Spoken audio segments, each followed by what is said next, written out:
The prophecy of Daniel 11. The latter days. Chapter 11 is a wonderful chapter. The 3 chapters 10 to 12 are really one story. The angel Gabriel is the one who is speaking. He is explaining in detail to Daniel events that will take place down through history, right to the end. It isn't a completely new vision, but more detailed information about the history visions in Daniel 2, 7 and 8, but this time in plain language instead of symbols. In order to understand this story, we need to look at the events of history as they happened from Daniel's day to now.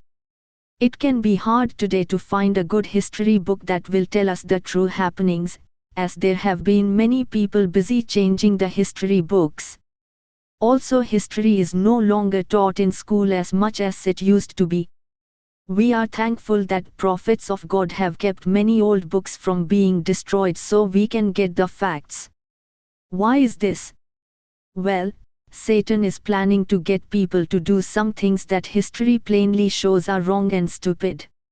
He wants the leaders of the world to give the power back to the Pope of Rome, like he had in the Dark Ages. If people knew all about what happened in the Dark Ages, they would not be so happy to go along with this idea.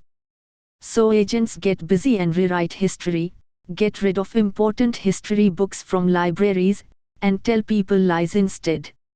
How do we know this? Researchers have often found out as they were using certain books and shortly went back to use them again, that they were told they were lost or destroyed. Thankfully, Elohim God has also preserved many old history books and has laid it on the hearts of some of his people to reprint them. Also I in the first year of Darius the Mede, even I, stood to confirm and to strengthen him. And now will I shew thee the truth. Behold, there shall stand up yet 3 kings in Persia, and the 4th shall be far richer than they all, and by his strength through his riches he shall stir up all against the realm of Grecia. Daniel 11, 1, 2. Back in chapter 10 the first verse says, In the 3rd year of Cyrus king of Persia a thing was revealed unto Daniel, whose name was called Belteshazzar, and the thing was true, but the time appointed was long. This particular time appointed, in verse 1 in Daniel 10, is the Hebrew word, Sabah. It gives the sense of an army, or a warfare, or service. Some translations put it, even the great warfare was long. RSV says, it was a great conflict.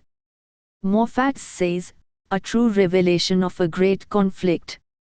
Daniel was shown a great conflict, and Daniel 11, 2 and onward is a history of the conflict between different powers struggling for control of the world. These truths need to be studied very closely. Gabriel in chapter 10 described a struggle that was going on with the king of Persia against the prince of Persia. Satan was trying to influence Cyrus and thus keep the decree from going forth to restore the Jews to Jerusalem, and prevent the fulfillment of prophecy. There is a warfare going on here that has to do with the story of Michael, and the great controversy between Gabriel supported by Michael and Satan.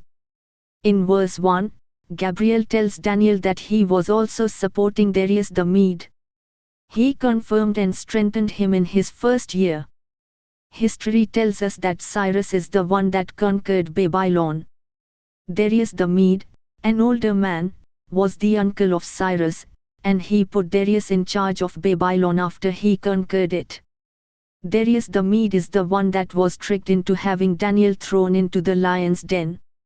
He was the king of Babylon, but he wasn't the king of the entire empire of the Medes and Persians. Cyrus was. Darius the Mede, that is, Cyaxares, the uncle of Cyrus, took the kingdom, for Cyrus allowed him the title of all his conquests as long as he lived. Humphrey Prideaux, The Old and New Testament Connected in the History of the Jews, Vol I, p. 137. Gabriel continues, And now will I shew thee the truth.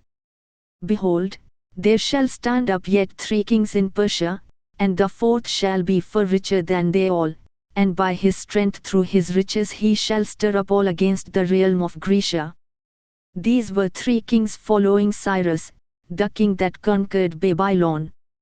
It's an amazing fact that Cyrus was specifically called by the Lord to bring down Babylon and begin the work of letting the Jews go back to Jerusalem.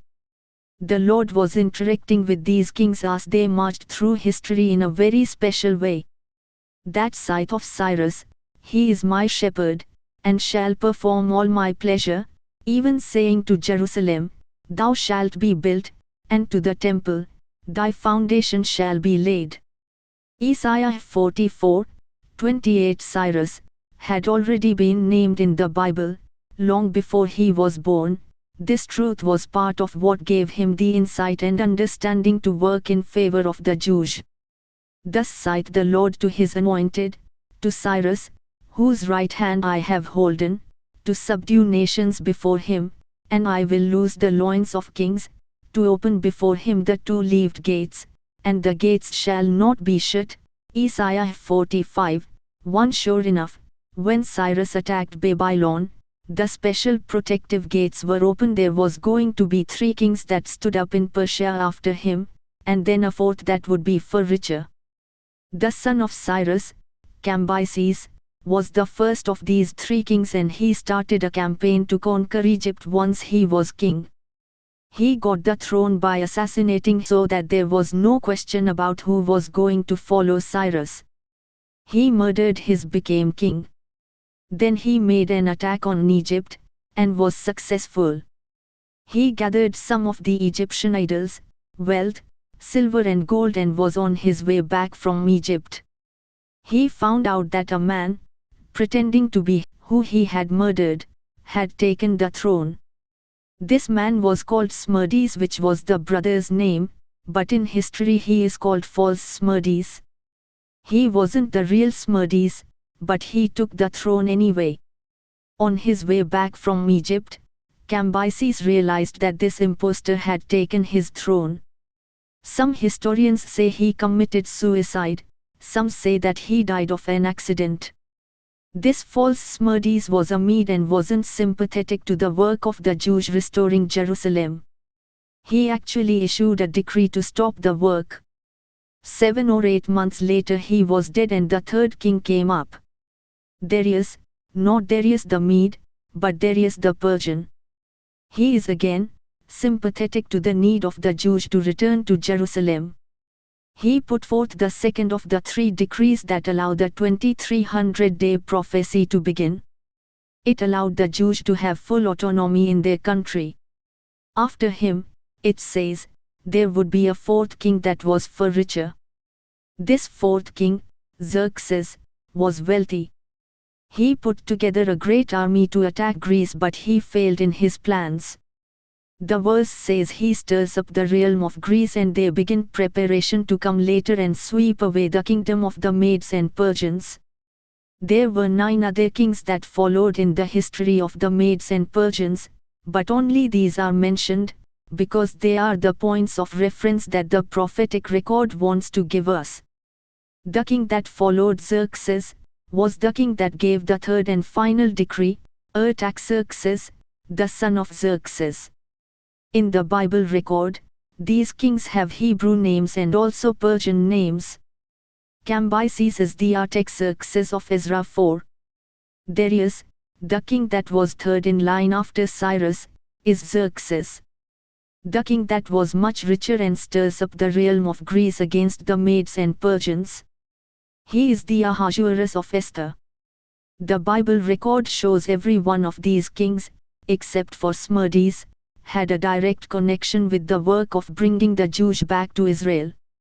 They were being influenced by Gabriel, Michael and other angels, no doubt, to accomplish this work. We need to understand, here at the end of the world, that no matter what leader and what kingdom is involved, our Lord is fully in charge of the situation.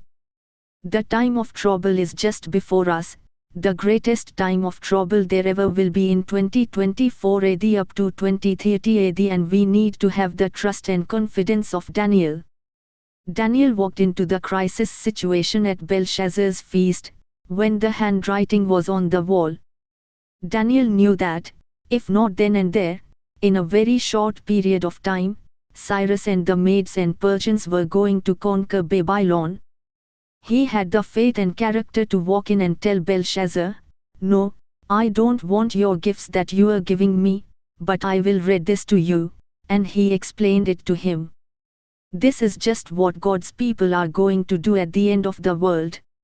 In the crisis they are going to understand the truth about the powers that be, and the struggles going on in the world.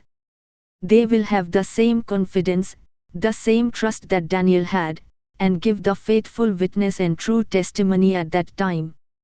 A great Bible truth, shown in verse 2, is that God is directly involved with the leaders of the world. And a mighty king shall stand up, that shall rule with great dominion, and do according to his will. Daniel 11:3. This mighty king is Alexander the Great. And when he shall stand up, his kingdom shall be broken, and shall be divided toward the four winds of heaven, and not to his posterity, nor according to his dominion which he ruled, for his kingdom shall be plucked up, even for others beside those. Daniel 11:4. Alexander the Great conquered the world and then drank himself to death. His kingdom was broken up.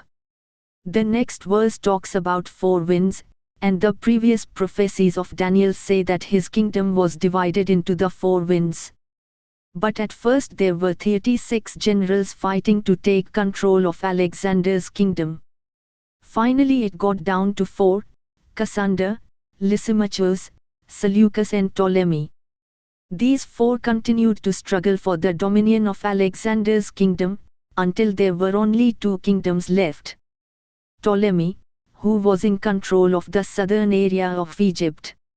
Later, this becomes the kingdom in Daniel 11 that we know as the king of the south. The other general is Seleucus, his is the kingdom of the north controlling Syria. The heart of Syria was Babylon. So the rule is established in the history of the struggle between Alexander's generals as they go throughout time. The king of the north is the power that controls Babylon and the king of the south is the power that controls Egypt. We are told the kingdom of Alexander the Great isn't going to be left to his family, and sure enough, one of those generals had Alexander's family executed, so they were out of the story. Then it's simply a struggle between these different generals until finally it gets down to two of them, and verse 5 begins the story of the king of the north and the king of the south. And the king of the south shall be strong, and one of his princes, and he shall be strong above him, and have dominion, his dominion shall be a great dominion. Daniel 11:5. The king of the south, Ptolemy, shall be strong and one of his princes. It's making a distinction here, the king of the south, Ptolemy, and one of his, Alexander's, princes, Seleucus. His kingdom was larger, stronger, and more powerful than Ptolemy's, and that's where the story begins. The king of the north is the stronger, larger kingdom, but they are struggling with one another, and in the end of years they shall join themselves together. For the king's daughter of the south shall come to the king of the north to make an agreement, but she shall not retain the power of the arm, neither shall he stand, nor his arm, but she shall be given up, and they that brought her, and he that begat her, and he that strengthened her in these times. Daniel 11:6. He that begat her, the margin says, and whom she brought forth. Where it says, he that begat her, it is really meaning her child. What's happening here is, at the end of years, after a certain time period with Seleucus and Ptolemy struggling with one another, they decide to form a treaty. So Ptolemy sends his daughter, Bernice, to the king of the north for him to marry her.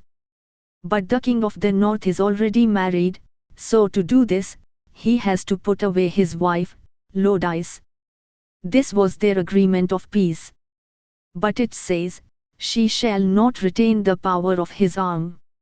She, here, is Bernice, the king of the south's daughter. She is not going to retain the power with Seleucus, the king of the north. After a time, Seleucus decided that he wasn't happy with Bernice from the south, so he divorced her, and remarried his former wife, Lodice. Lodice then decided that, I can't have confidence in what this guy is going to do next, so I am going to kill him. So she had him killed. Then she had Bernice and Bernice's child killed, and turned the kingdom over to her son. That's the story here in verse 6.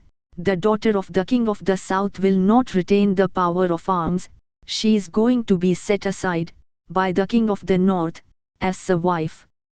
Neither shall he stand, the king of the north isn't going to stand, because Lodice, his newly retrieved wife, is going to assassinate him, and she shall be given up, the daughter of the king of the south shall be given up, she is going to be executed. And those that brought her, the attendants that came from Egypt with her, all the people that were brought to support her as the queen of the north, they were all executed. And her son, that she had while she was there, he was executed. And he that strengthened her in these times, the king of the north. Everything about that relationship was assassinated by Lodice, and she placed her son of Seleucus in control. But out of a branch of her roots shall one stand up in his estate, which shall come with an army, and shall enter into the fortress of the king of the north, and shall deal against them, and shall prevail. Daniel 11:7.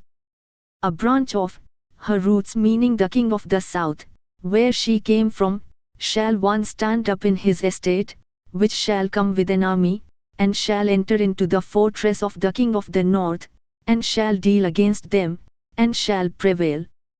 Sure enough, after the king of the north went back on the agreement that they had made, and Lodice executed Bernice, Bernice's brother, then king of the south, because his father had died, was enraged at the treachery of the king of the north. He came out of the same roots as Bernice, they were brother and sister. So, out of a branch of her roots will one stand up in his estate, in the estate of the king of the south, and shall come with an army and shall enter into the fortress of the king of the north. And history is very clear that this is exactly what took place. And shall also carry captives into Egypt their gods, with their princes, and with their precious vessels of silver and of gold, and he shall continue more years than the king of the north. Daniel 11:8.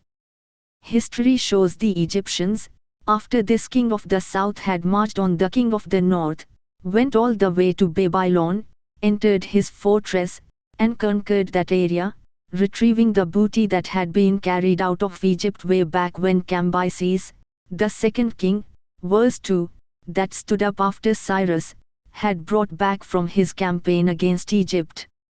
This booty had stayed in the domain of the king of the north. Now this king of the south went and conquered Babylon and brought it back. He was made a hero because he was bringing back all these treasures that had been lost so many years before. So the king of the south shall come into his kingdom, and shall return into his own land. Daniel 11:9, which he did. But his sons shall be stirred up, and shall assemble a multitude of great forces, and one shall certainly come, and overflow, and pass through, then shall he return, and be stirred up, even to his fortress. Daniel 11:10. These sons, that shall be stirred up are the sons of the king of the north. They are going to assemble a multitude of great forces. The sons of the king that was conquered and lost the booty that was carried back into Egypt, are stirred up to retaliate against Egypt, the king of the south. Sons is in the plural, but by the end of the verse it is in the singular, and one shall certainly come, and overflow, and pass through, then shall he return, and be stirred up, even to his fortress. History says there were two sons of the king of the north at that time, and one was incompetent. He was the one that began the preparation for war. His generals were so frustrated with his abilities that they poisoned him. Then the second son takes up the task and builds a mighty army to return back against the king of the south in response to what they have done. And the king of the south shall be moved with choler, and shall come forth and fight with him, even with the king of the north, and he shall set forth a great multitude, but the multitude shall be given into his hand. And when he hath taken away the multitude, his heart shall be lifted up, and he shall cast down many 10,000s, but he shall not be strengthened by it. Daniel 11:11-12. Now the king of the north brought a great multitude against the king of the south, and the king of the south, angry about the situation, fights against him and prevails against the king of the north. Even though the king of the north had a great army, it's given into the hand of the king of the south. He prevails, and the story of him casting down the many 10,000s shows how God was still controlling and working with these kings. This king of the south, that had marched in verses 11-12, against the king of the north and retaliated, defeated their great multitude. We take up the historian Prudhow's account, in the chapter, Connections, under the 217 BC time period. At this point, Philopator was a fellow of abandoned lust and dissipation. He was so elated by his victory over Antiochus that he held processions through the provinces. He had conquered a lot of provinces, so as he was coming back to Egypt, he celebrated and had processions through each area.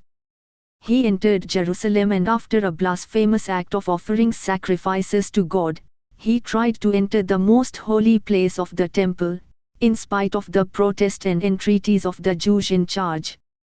He was smitten from God with such a terror and confusion of mind that he was carried out of the place in a manner half dead. On this he departed from Jerusalem, filled with great wrath against the whole nation of the Jews for that which happened to him in that place, and venting many threatenings against them for it. Verse 12 talks about him casting down many 10,000s, and it's describing his retaliation against the Jews for this incident. In vengeance for his disgrace at Jerusalem, he returned to his country and endeavored to force the many Jews in Egypt to sacrifice to Egypt's heathen gods and renounce their worship of Jehovah. When 300 Jews adopted the heathen religion, they were excommunicated by the Jewish society.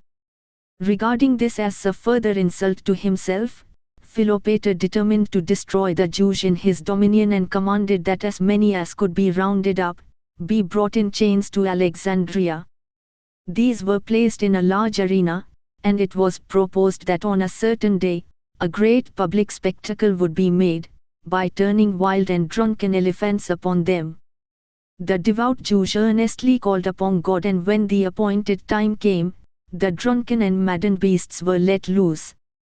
But they turned their rage upon all those who came to see the show and destroyed great numbers of them.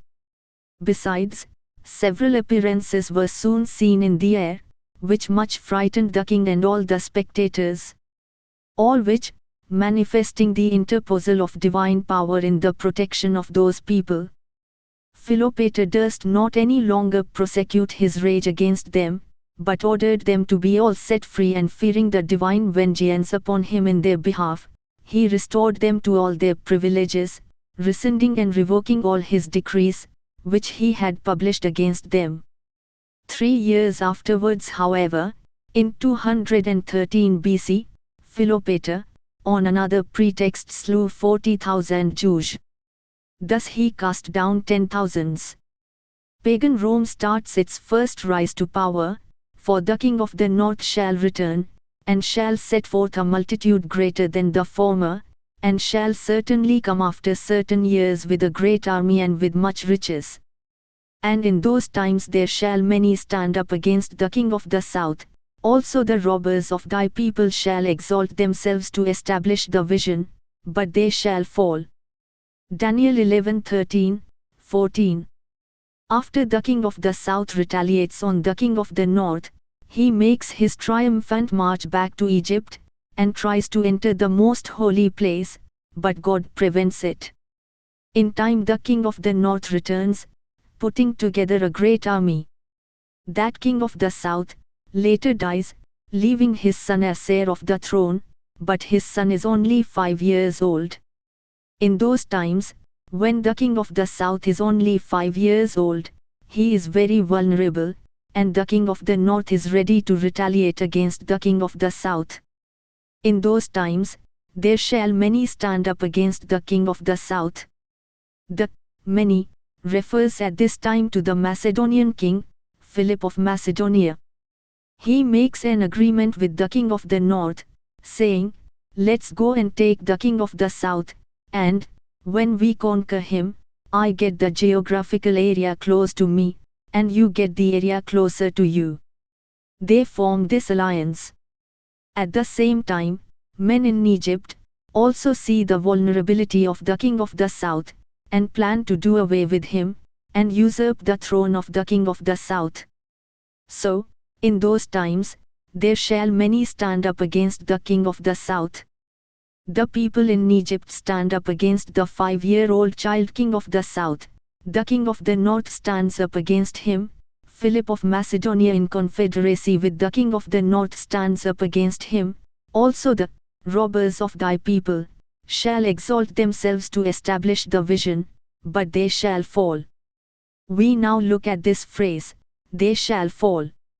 In the history of Philip of Macedonia and his alliance with the king of the north to attack the vulnerable 5-year-old king of the south, they ultimately fall. So this phrase could be applied to them. But the main application of this, shall fall, is that it is a characteristic of Rome.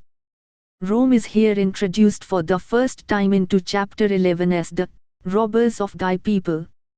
A look at the history of Rome shows why the term robbers fits so well.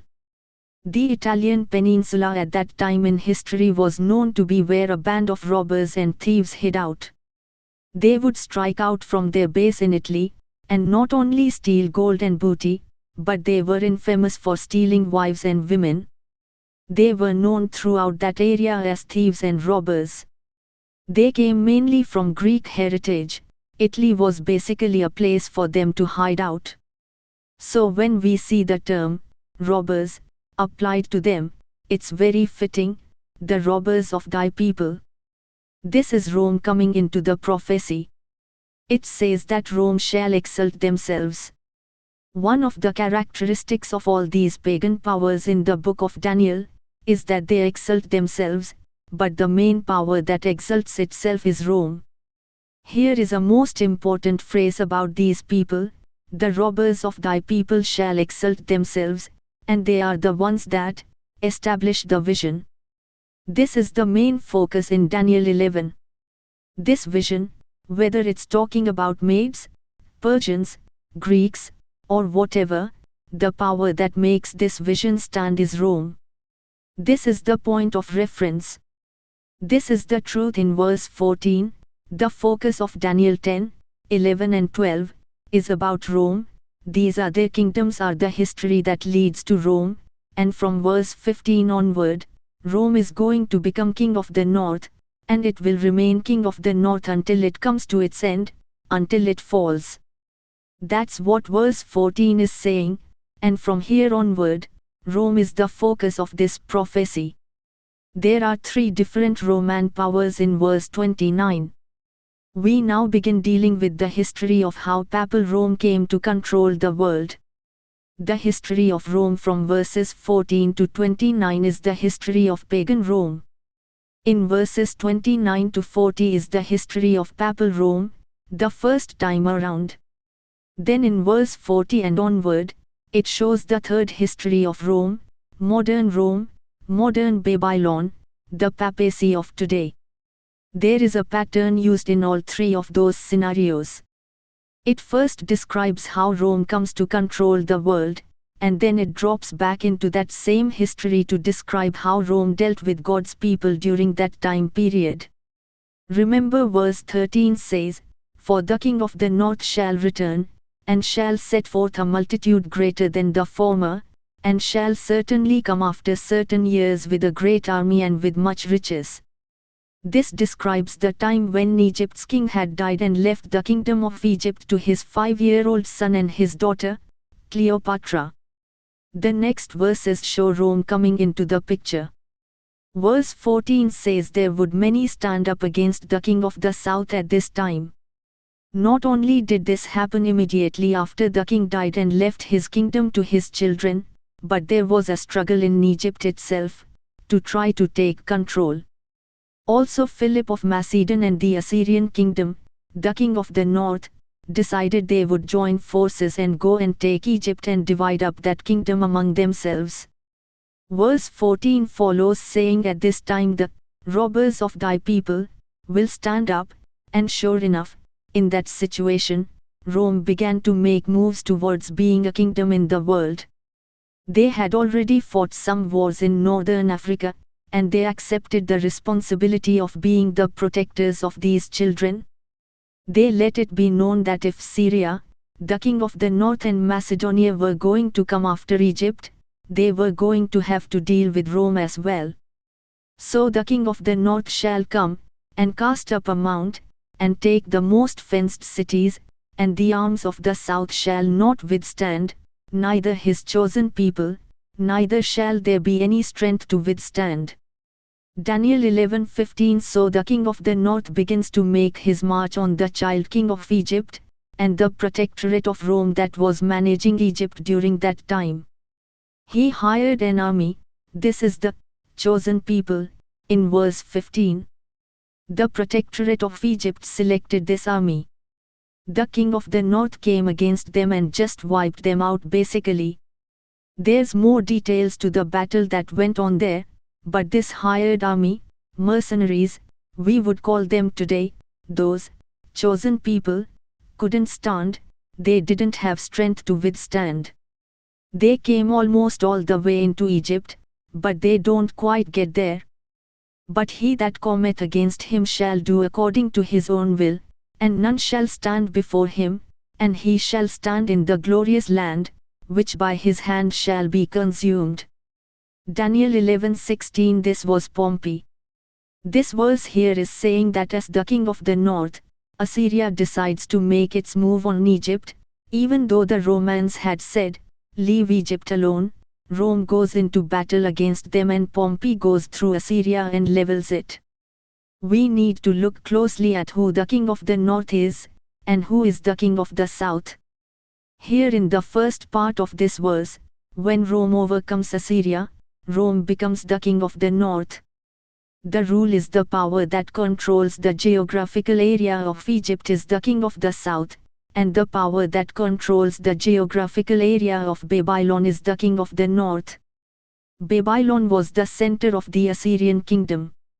When Rome in verse 16 came in and the Assyrians could not stand against him, Rome took control of that area. By the rule established in Daniel 11, Rome became the king of the north. They swept through Assyria and they followed on and took the glorious land of Israel as well. This is talking about the Roman army taking control of the country of Israel. In Daniel and Revelation, pg 247, Uriah Smith speaks about responding to a quarrel for power, going on among the Israelites themselves. Pompey came back to Jerusalem to deal with these people that were resisting his power. At the end of 3 months, the breach was made in the walls sufficient for an assault and the place was carried at to point of the sword. In the terrible slaughter that ensued 12,000 persons were slain.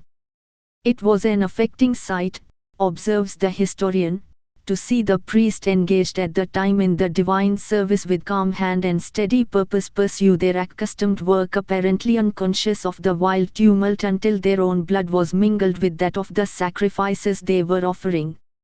Having put an end to the war, Pompey demolished the walls of Jerusalem, transferred several cities from the jurisdiction of Judea to that of Syria and imposed tribute on the Jews. For the first time, Jerusalem was by conquest placed in the hands of Rome. That power which was to hold the glorious land in its iron grasp until it had utterly consumed it.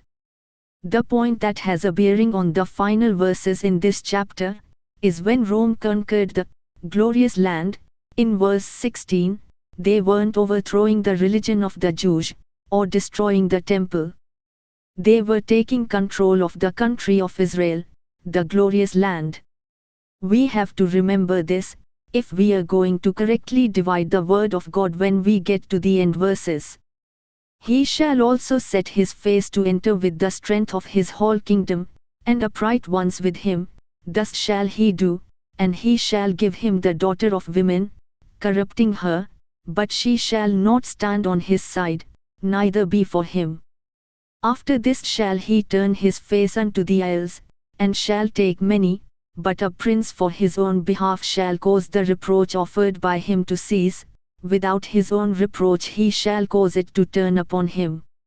Then he shall turn his face toward the fort of his own land, but he shall stumble and fall, and not be found. Daniel 11, 17-19.